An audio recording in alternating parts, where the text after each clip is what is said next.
janë faktor të shumë psikologjik, emocional dhe social. Në një intervistë së bashku në studio me psikologen Boriana Dino, do të diskutojmë pikërisht arsyet e një konflikti të tillë që përfundon deri në vrasje. Mirëmëngjes dhe faleminderit. Mirëmëngjes, mirë se ju gjej. A mund të konsiderohet vërtet banal një konflikt që përfundon me humbjen e një jete të të riut vetëm 27 vjeç?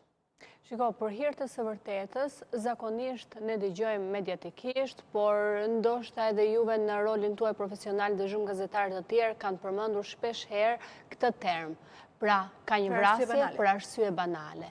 E nëse e kapim thelbin, çfarë është në të vërtet një arsye banale, ka një pikpyetje të madhe sepse është shumë e gjerë edhe pse duket në thelb si një gjë vërtet shumë e vogël dhe e parandësishme.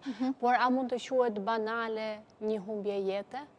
Pra, si do mund të justifikohet humbja e një jete nëse neve arsyetojmë dhe etiketojmë si një arsye banale. Që në thelb nuk është një gjë e tillë, por ka shumë element të mbartur patjetër së pari psikologjik nga personi që kryen aktin.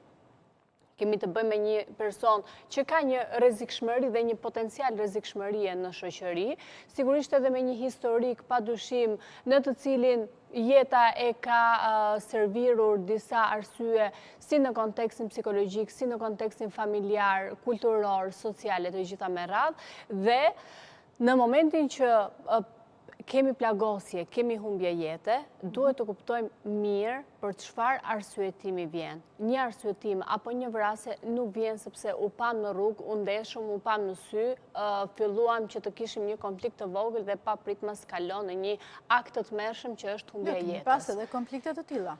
Se më shikon. Por, eksakt, por kjo sërish lidhet me kontekstin